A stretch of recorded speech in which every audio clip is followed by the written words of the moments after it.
매일성경 묵상 나눔입니다. 5월 6일 금요일입니다. 루키 3장의 하반부와 4장의 초반부를 묵상합니다. 본문을 읽습니다. 룻이 새벽까지 그의 발치에 누웠다가 사람이 서로 알아보기 어려울 때에 일어났으니 보아스가 말하기를 여인이 타작마당에 들어온 것을 사람이 알지 못하여야 할 것이라 하였음이라. 보아스가 이르되 내 겉옷을 가져다가 그것을 펴서 잡으라 하매 그것을 펴서 잡으니 보리를 6번 대어 룻에게 지어주고 성읍으로 들어가니라. 룻이 시어머니에게 가니 그가 이르되 내 딸아 어떻게 되었느냐 하니 룻이 그 사람이 자기에게 행한 것을 다 알리고 이르되 그가 내게 이 보리를 6번 대어주며 이르기를 빈손으로 내 시어머니에게 가지 말라 하더이다 하니라. 이에 시어머니가 이르되 내 딸아 이 사건이 어떻게 될지 알기까지 앉아 있으라. 이 사람이 오늘 이 일을 성취하기 전에는 쉬지 아니하리라 하니라. 보아스가 성문으로 올라가서 거기에 앉아 있더니 마침 보아스가 말하던 기업 물을 자가 지나가는지라.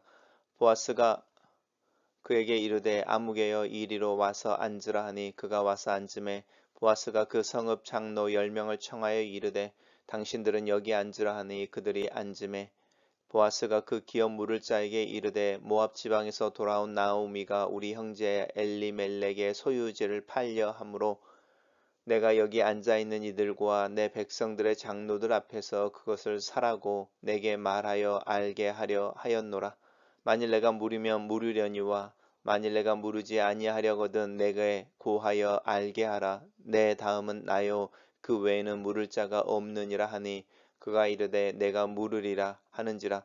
보아스가 이르되 내가 나오미의 손에서 그 밭을 사는 날에 곧 죽은 자의 아내 모압 여인 룻에게서 사서 그 죽은 자의 기업을 내 이름으로 세워야 할지니라 하니 그 기업 물을 자가 이르되 나는 내 기업에 손해가 있을까 하여 나를 위하여 물으지 못하니 내가 물을 것은 내가 물으라. 나는 물으지 못하겠노라 하는지라. 오늘 본문은 세 개의 단락으로 나눠져 있습니다.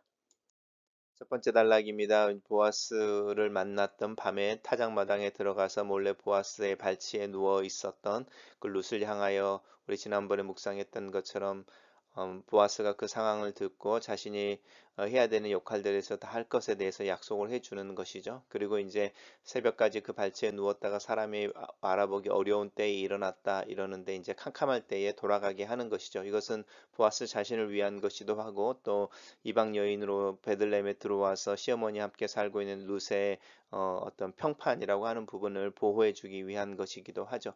그러면서 동시에 보아스가 이제 룻의 겉옷을 가져다라고 말하는데 이 겉옷을 가져다가 펴라고 한 다음에 거기에 보리를 6번 대어서 룻에게 지워졌다 이렇게 말을 합니다. 이렇게 6번 데워줬다라고 할 때는 이제 데워주는 것은 어떤 용기에 이렇게 담아서 6번 부었다라는 뜻인데 왜 특별히 6번일까라고 하는 숫자가 상당히 의미가 있어 보입니다. 우리가 7이라고 하는 거는 완전수인데 6번은 이제 7로 가야 되는 마지막 시간인 거죠. 그러면 우리가 이야기하는 것처럼 그 다음 날에는 안식일이 있는 것이고 그 다음에는 성취가 있는 것이죠. 그래서 6번의 의미는 이제 너의 고생이 아니면 너가 이렇게 수고했던 날들이 이제 거의 끝에 다가왔다. 그리고 마지막 하나는 하나님의 은혜 가운데서 내가 행할 것이다라고 하는 어떤 의미를 담고 있는 거라고 할 수 있고요. 우리가 두 번째 단락에 보면은 나오미가 이 6번 보리를 대어서 줬다라고 하는 의미를 바로 알아차리는 것을 볼 수 있습니다. 단락을 요약해 보겠습니다. 보아스가 룻에게 새벽까지 그의 발치에 누웠다가 다른 사람이 알지 못할 때에 돌아가라 하며 룻이 겉옷을 보리에 6번 대어주고 성읍으로 떠난다 라고 정리했습니다. 두 번째 단락입니다. 룻이 이제 시어머니에게 가서 이제 가니까 나오미가 얼마나 궁금하고 기다렸겠습니까? 내 딸 어떻게 되었느냐라고 물어보는 거죠. 룻이 이제 보아스가 자기 행한 일을 다 알렸다 이제 이야기하고 특별히 보리를 6번 대어주며 빈손으로 돌아가지 말라라고 했다라고 말하니까 나오미가 바로 알아들이죠. 이 사건이 어떻게 될지까지는 이제 기다리자. 그 사람이 보아스를 의미하는 거죠. 오늘 이 일을 성취하기에는 쉬지 아니하리라라고 이제 이야기합니다. 단락을 요약해 보겠습니다. 룻은 나오미에게 보아스의 말과 행동을 이야기하고 나오미는 보아스가 그 약속을 곧 실천할 것을 신뢰한다. 이렇게 정리했습니다. 성읍으로 돌아간 보아스가 이제 그 약속했던 것을 실행하는 방법이죠. 자기보다 먼저 기업을 물을 자가 있는데 그 사람이 기업을 물지 않겠다고 하면 내가 기업을 물으겠다라고 이야기했던 부분이죠. 성문에 올라가서 앉았다라고 하는 부분은 이제 지나가는 사람들 중에 자기가 만나야 될 사람들, 자기보다 먼저 엘리멜렉에게 나오미의 어떤 토지를 물을 책임이 있는 자들, 권한이 있는 자를 찾기 위함이었을 겁니다. 그래서 이제 실제로 기업을 물을 자가 지나간다라고 말하는 거죠. 보아스가 말하던 이렇게 이야기합니다. 이제 근데 그 사람을 아무개라고 말하고 있는데 익명으로 처리하고 있는 것이죠. 익명으로 처리해서 오라고 하고 그다음에 성읍의 장로 10명을 데리고 오는 거죠. 10명을 데리고 오는 것은 증인으로 필요하기도 하고 이제 자신들 안에 의사결정이 이루어지는 것이 이제 이 증인들 앞에서 합법적으로 또 이제 공신력을 얻게 하기 위해서 보아스가 성읍 장로 10명을 청하여 앉게 합니다. 그리고 이제 그 무릎 기업을 물을 자에게 이제 첫 번째 물을 이제 책임 있는 자에게 이제 이야기하는 거죠. 모압 지방에서 돌아온 나오미가 우리 형제 엘리멜렉의 소유지를 팔려고 한다 이렇게 이야기합니다.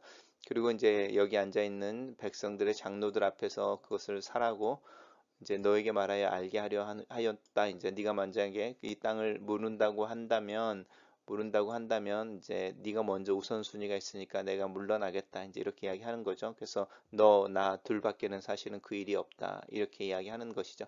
이제 이렇게 이야기하는 부분은 예를 들어서 나오미가 이제 자기 남편의 남은 소유지를 이제 그 자기 유족들 아니면 가문 밖의 사람들에게 팔게 되어질지라도 사실은 희년이 지나면 다시 돌아오겠지만 이렇게 소유권이 되돌려 오겠지만 그것이 그 땅을 팔려고 할 때 그 땅에 이제 직계나 이렇게 친족들 안에서 이제 그 땅이 팔아지고 또 그 땅을 사게 되어질 때는 이제 이 친족의 소유로 여전히 남게 되어지는 부분이 있습니다. 이게 예를 들어서 이제 이것들이 사실은 단순히 토지를 사고 판다는 개념이 아니고 유산이 물려진다라는 것이죠.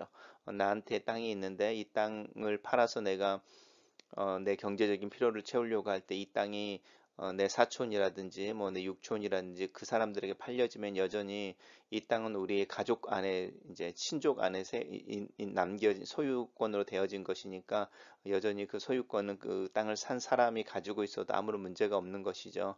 그래서 이제 이 땅을 기업을 물을 첫 번째 자격이 있는 사람이 내가 물으겠다라고 말을 하는 겁니다. 이렇게 물으겠다라고 말을 할 때에 이 사람의 입장에서는 유산이 생기는 것과 같은 의미인 거죠. 자기가 그 땅을 만약에 이제 산다고 했을 때 그 땅은 나중에 나옴에게 돌려주지 않아도 되고 자기가 그냥 소유하고 있으면 되는 소유할 수 있는 그런 땅이니까 이제 이 고대 유대인들의 어떤 율법의 근거에서는 자신의 재산을 증식하고 또 그 재산이 희년이라고 하는 것에 걸리지 않고 자식이 후대에게 물려갈 수 있는 가장 좋은 방법이라고 일반적으로 설명되어집니다.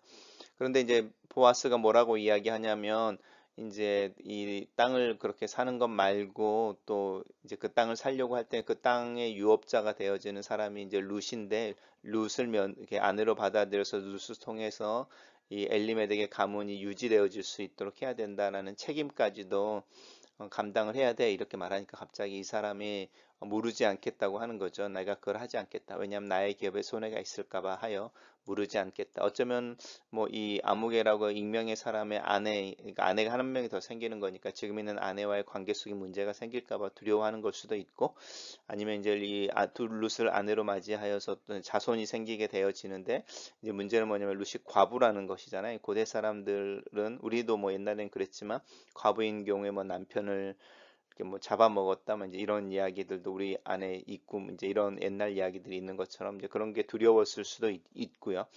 뭐 왜냐하면 두 아들이 다 나오미의 두 아들이 다 모함 여인과 결혼해서 죽었으니까 자기에게도 그런 피해가 올까봐 두려워할 수도 있고 이제 여러 가지 어떤 부정적인 이유들이 있었겠죠. 그래서 이제 갑자기 무르지 않겠다고 말하면서 이제 보아스에게 그럼 네가 해라 이렇게 말합니다. 단락을 요약해 보겠습니다. 보아스는 자기보다 앞서 엘리멜렉의 기업을 물을 책임을 진 자를 불러서 그에게 책임을 이행할지 자신에게 그 책임을 넘길지를 결정하게 한다. 이렇게 정리했습니다. 첫 번째 묵상 나눔입니다. 보아스는 룻에게 처음부터 끝까지 관대하고 온유하다. 성 안에 현숙한 여인이라는 룻의 평판을 지켜주기 위해 조심한다. 또한 자신이 돌볼 것을 약속하는 의미로 보리를 6번 데워준다. 그리고 성읍으로 돌아간다. 자신이 약속한 대로 자신보다 앞서 의무를 수행해야 하는 자를 찾기 위함일 것이다. 보아스의 실행력 또한 대단해 보인다. 자신의 말에 책임을 지고 자기 앞에 서 있는 이에게 정직하며 온유하게 말하며 약속을 지키기 위해 행동하는 보아스의 모습에 나를 겹쳐 본다. 부족한 부분을 더 채우기 위해 노력해야겠다. 두 번째 묵상 나눔입니다. 자신의 조언의 결과를 얼마나 알고 싶었을까? 나오미는 그날 밤 잠 못 이루고 기도하지 않았을까? 아침 일찍 돌아온 룻을 통해 보아스의 말과 행동을 전해 들은 나오미는 보아스를 신뢰한다. 그 사람이 오늘 이 일을 성취하기 전에는 쉬지 않을 것이다 라고 확신한다. 누군가를 신뢰하는 것이 쉽지 않다. 전에 듣는 말을 통해 누군가를 신뢰하기보다는 오해하고 의심하기가 더 쉽다. 신뢰할 만한 행동을 하는 사람이 되는 것이 중요하고 전에 듣는 이야기를 통해 사람을 긍정하는 태도가 필요하다. 세 번째 묵상 나눔입니다. 보아스는 자신의 말을 실행한다. 아마도 아침 일찍 성문에 올라가서 첫 기업 물을 자를 불러 세운다. 이 사람의 이름이 무명으로 남는 것이 흥미롭다. 자신에게 주어진 책임을 외면하는 자는 어쩌면 특별한 사람이 아닐 수도 있다. 다른 이들에게도 의미 없는 사람일 수 있다. 이 무명의 사람은 처음에는 나오미의 땅을 무르겠다고 했다가 나중에는 무르지 않겠다고 한다. 땅이 자신에게 주어지는 것은 기뻐할 일이지만 룻을 아내로 맞이하여 자손을 이어야 하는 책임 앞에서 자신의 마음을 바꾼다. 내 유익과 책임 사이에서 고민할 때가 있다. 나에게 유익이 되는 것과 그것에 수반되어지는 책임이나 희생이 있을 때 나는 하나님 앞에서 정직하게 그것을 분별하는 지혜와 결단, 실행력을 위해서 기도한다. 글로 쓰는 기도입니다. 살아계신 하나님, 보아스의 온유와 관대함을 봅니다. 자신의 말에 대한 책임을 다하는 실행력을 봅니다. 내 말에 책임을 지며 성실하게 수행하는 모습이 되기 위해 기도합니다. 내 앞에 서 있는 이들의 형편과 상황을 파악하는 지혜와 그들의 필요를 그들을 위하여 그들을 보호하며 그들을 존중하는 모습으로 실천해낼 수 있는 온유와 안목을 위해 기도합니다. 하나님 말씀을 따라 사는 중에 얻게 되는 유익뿐만 아니라 치러야 하는 대가 또 책임에 대해서도 묵묵히 감당할 수 있는 담력과 용기를 위해 기도합니다. 하나님 앞에서 행하는 진실한 자가 되도록 도와주시옵소서. 예수님 이름으로 기도합니다. 아멘.